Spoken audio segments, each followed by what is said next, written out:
Series on Buddhism, that is 4th series, और इसमें मैं बुद्धिज़्म का लिटरेचर और बुद्धिज़्म की जो जो चीज़ें हैं, एस्पेक्ट्स हैं, प्रीलिम्स मेंस दोनों से मैं ख़त्म करा दूँगी। इसके बाद हम देखते हैं कि क्या आगे सीरीज़ आएगी। वैसे तो आर्ट एंड कल्चर की आएगी, उसके बाद मैं आपसे पूछूंगी। एंड एक और चीज़, अगर आपको क्वेश्चंस चाहिए, previous year questions on Buddhism Jainism, so do let me know in the comment section, so that मैं वो कैसे अटेम्प्ट करते हैं जैनिज़्म बुद्धिज़्म के क्वेश्चंस और क्या क्या वेराइटी के क्वेश्चंस पूछे गए थे 2007 या 8 से। तो अगर आपको चाहिए वो, तो वो मैं डिस्कस करूँगी, तो वो काइंडली मतलब बता देना कमेंट सेक्शन में, so that I get to know. Okay, so let's begin this series, that is the last series on Buddhism. So doctrines of Buddhism, जैसे इस सीरीज़ में हम लिटरेचर पढ़ेंगे particularly. So core of Buddha's doctrine जो है वो 3-4 चीज़ों में लाइक बताया हुआ है। फर्स्ट ऑफ ऑल, जैसे अष्टांगी का मार्ग तो हमें पता ही है, 8 fold path, middle path, social code of conduct, Arya, Saccani. अब ये वो वर्ड्स हैं ना, ये आपको पता होना चाहिए कि कौन से रिलीजन को बिलोंग करता है। और आर्या सच्चानी इज़ बेसिकली सच मतलब ट्रुथ, और आर्या लाइक 4, सो 4 नोबल ट्रुथ्स इसमें डिस्कस करे गए हैं। सो अभी हम डिटेल में पढ़ेंगे ये।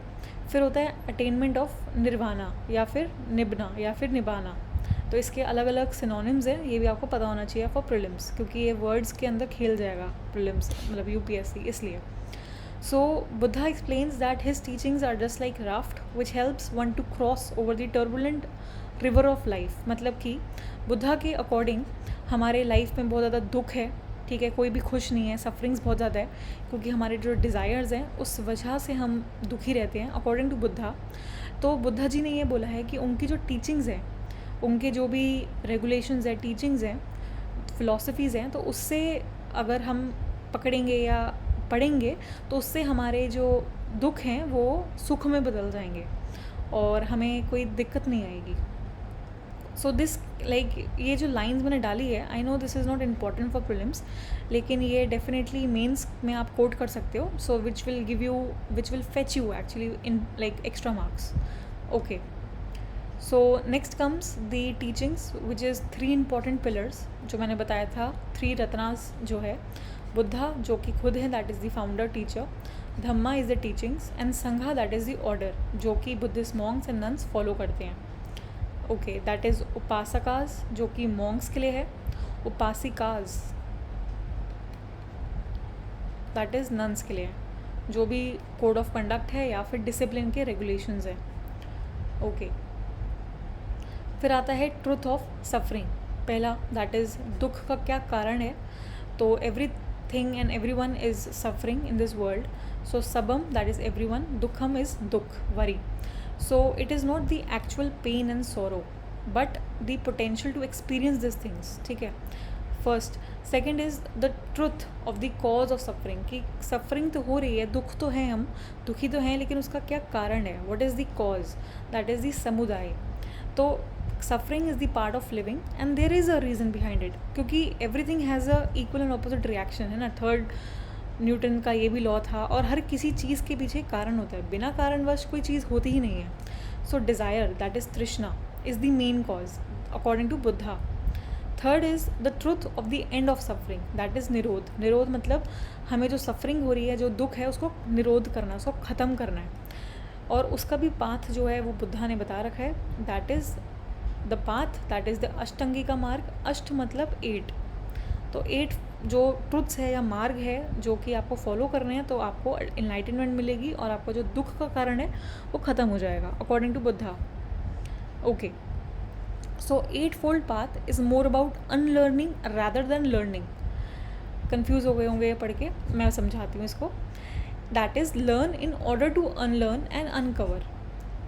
जैसे कि 8 जो अभी हम पढ़ेंगे वो अष्टांगी का मार्ग था, तो वो बेसिकली को रिलेटेड है हर चीज़ एक दूसरे से, दैट इज़ इंटर कनेक्टेड है, आठों की आठों चीज़ें।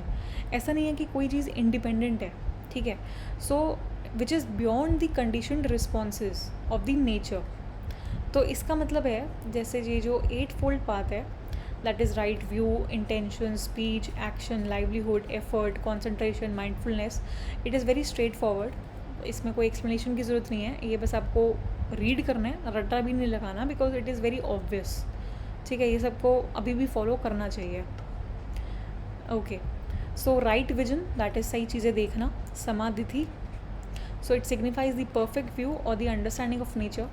Then the right kind of thoughts, that is the positive thoughts for everyone, that is samma sankappa. Sankappa is basically thoughts, attitude, which is basically emotional intelligence, balancing your emotions.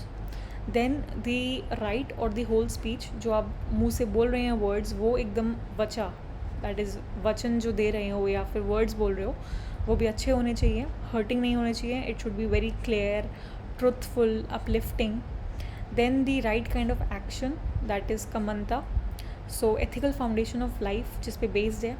Then comes, मतलब ये और भी include करता है, that is the training rules या precepts which is like an ethical code of conduct. Okay, next that is the 5 precepts. First is violence, commit नहीं करना, ये जैनिज़्म में भी है, ठीक है, अहिंसा. फिर आता है सारे ही लिविंग बींग्स पे एप्लीकेबल है, not just humans but everyone. Okay, then covered the property, acquire मत करो दूसरों का, ठीक है. इसमें है फिर करप्ट प्रैक्टिसेस या फिर सेंसुअल बिहेवियर में अपने आप को इंडल्ज मत करो, दैट इज़ कुछ भी हो सकता है, प्लेजर, मिसकंडक्ट, सेक्सुअल नेचर, किसी भी चीज़ का. देन होता है do not speak a lie, that is honesty is the best policy. ये दोनों रिलीजन में बोली गई है, दैट इज़ जैनिज़्म, बुद्धिज़्म, दोनों में. देन है do not use intoxicants, that is alcohol वगैरह, इन सब चीज़ों से दूर रहना चाहिए. Okay, now next comes, that is जो मॉन्क्स हैं और नन्स हैं. पहले तो आप ये बताना कमेंट सेक्शन पे कि कौन से पिटाका में इनके रिगार्डिंग जो रूल्स हैं मॉन्क्स और नन्स के रिगार्डिंग, वो कौन से पिटाका में दे रखा है. वो मैंने कल वाली सीरीज़ में करवा चुकी हूँ. अब देखते हैं कि कितना लोगों को रिटेन हुआ है या समझ में आया है या याद है, तो वो बता देना कमेंट सेक्शन पे और मैं चेक करूँगी. अगर आंसर गलत भी होगा तो वो मैं उसको करेक्ट करूँगी. Okay, so monks and nuns were suppose to strictly observe these additional precepts. मतलब ऑलरेडी अभी हमने पहले देखा ये सब जो चीज़ें हैं, करप्ट प्रैक्टिसेस और ये सब तो फॉलो करनी है, लेकिन इसके एडिशन भी और भी उनके ऊपर था कि भाई आपको फॉलो करना है. जैसे कि avoid eating after mid day, ठीक है, या फिर आप मतलब मॉन्क्स और नन्स को अलाउड नहीं था डांसिंग, सिंगिंग, म्यूज़िक या कोई भी सोर्स ऑफ एंटरटेनमेंट, या फिर परफ्यूम्स लगाना, ऑर्नामेंट्स, ज्वेलरी पहनना, ठीक है, गोल्ड या सिल्वर एक्वायर करना, मनी एक्वायर करना, फिर लाइवलीहुड एक्वायर करना, that is Ajiva, that is livelihood basically. And then right kind of energy उनकी होनी चाहिए, Vyayama, that is energy. So directing their life energy to the transformative part, क्योंकि वो अब मॉन्क है कोई या नन है तो बेसिकली ये हीलर्स बोले जाते हैं ना, स्पिरिचुअल पाथ पे जो चल जाते हैं. So that is healing action होना चाहिए उनका consciously. Okay, then comes the right mindfulness through the awareness, and then the right concentration, that is समाधि स्टेट में, that is the sense of enlightenment, this is the state of समाधि.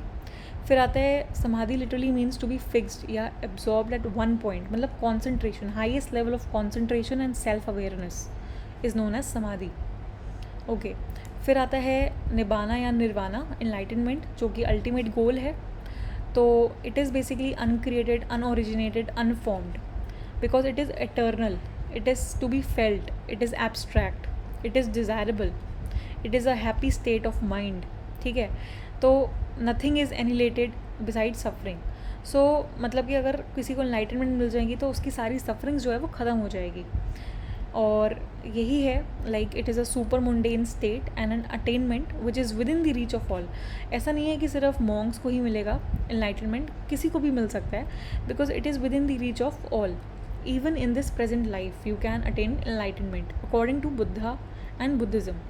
Okay, so Buddhism does not state that this ultimate goal can be reached only in the life beyond, because there is a conception कि भाई निर्वाणा है, या फिर non Buddhist conception का भी कि कैसे इसको अटेन करना है. किसी बुक्स में भी लिखा था कि भाई डेथ के बाद ही होगा या फिर यूनियन ऑफ गॉड के साथ होगा, तो ऐसा नहीं है इसमें बुद्धिज़्म में, क्योंकि मीडियम पाथ जो है वो फॉलो करा गया है.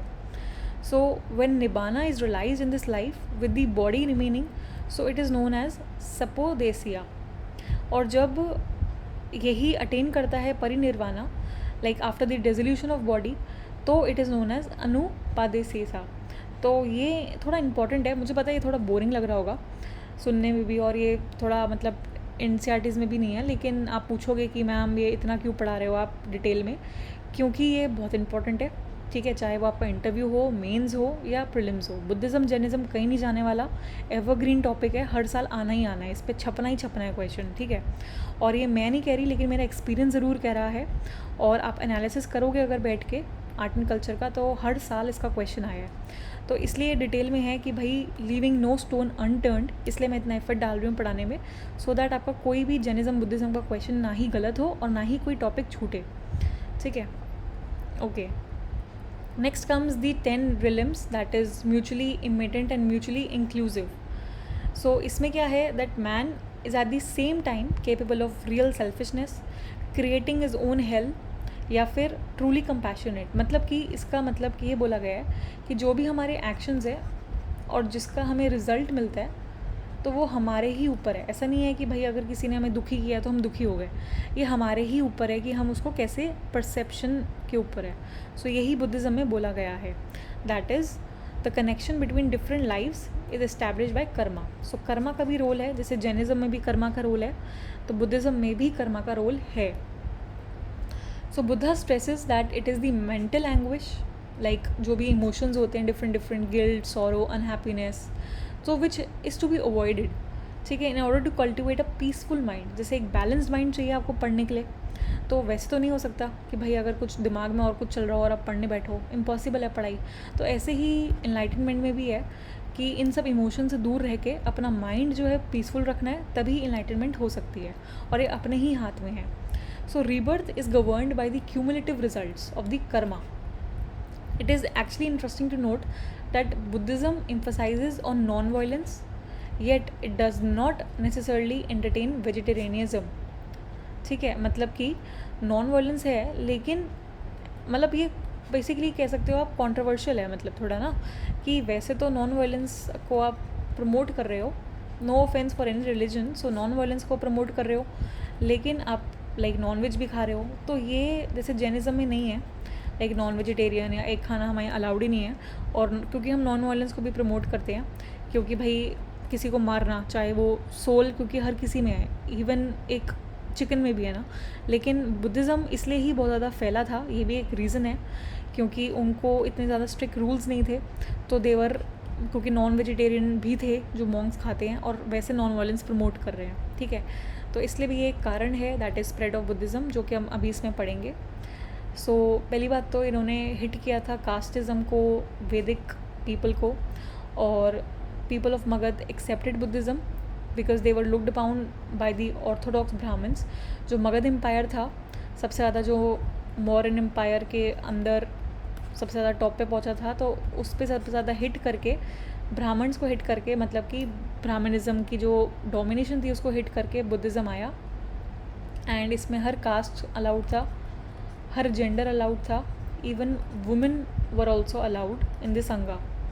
और उसका जो बुद्धिज़्म का जो पर्सनैलिटी है, रैशनेल है, तो it help in the popularity of Buddhism.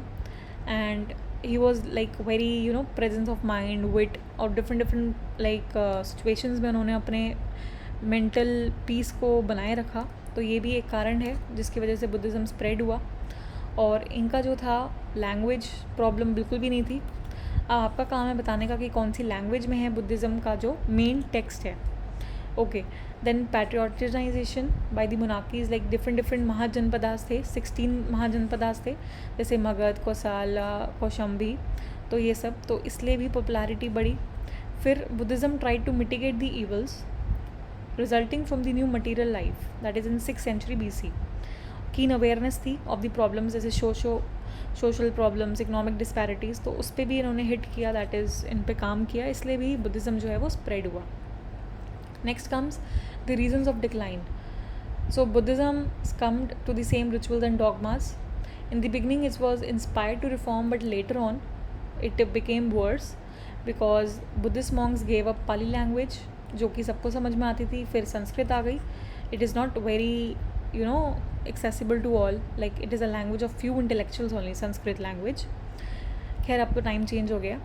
And later from 1st century they also practice large scale idol worship also, जिसमें से लाइक डिवोटीज़ जो है, अब मंदिर जा रहे हो, ऑफरिंग तो करोगे ही, पैसे वैसे का चढ़ावा और ये सब, तो उसकी वजह से करप्शन बढ़ गई, ठीक है। फिर ये था कि भाई सम ब्राह्मण्स लाइक पुष्यमित्रा शुंगा, ये आपका काम है कि कौन सी डायनेस्टी को बिलोंग करता है ये बताने का कमेंट सेक्शन पे। तो ये सब जो है बुद्धिस्ट मॉन्क्स को उन्होंने मतलब बुद्धिस्ट टेम्पल्स को डिस्ट्रॉय किया और बुद्धिस्ट मॉन्क्स को भी किल किया, प्रोसिक्यूट किया, तो दे वर परसिक्यूटेड ऑल्सो, तो इस वजह से it declined. So that's it from my side and this is the end of series. And अब ये सीरीज़ 4 जो है वो एंड हो गई है हमारी, तो सब्सक्राइब कर लेना मेरे को और बाकी चैनल्स पे मेरे को फॉलो कर लेना, दैट इज़ लिंक जो है डिस्क्रिप्शन में है। टेलीग्राम पे मैं PDF शेयर करती हूँ, इंस्टाग्राम पे मैं शॉर्ट नोट्स या अपने हैंडी नोट्स देती हूँ, और कम्युनिटी सेक्शन भी चेक करते रहना, उस पर मैं MCQs डालती हूँ on a daily basis, community tab जो है यूट्यूब पे, और सब्सक्राइब कर लेना चैनल। और अब आएगी आर्ट एंड कल्चर की वेब सीरीज़ तो नहीं, सॉरी, खैर it is on the internet only, so I can call it web series although jokes apart. So art and culture की सीरीज़ आएगी अब आने वाले दिनों में, जो कि आपको बहुत हेल्प करेगी प्रीलिम्स के लिए। Thank you so much, have a nice day.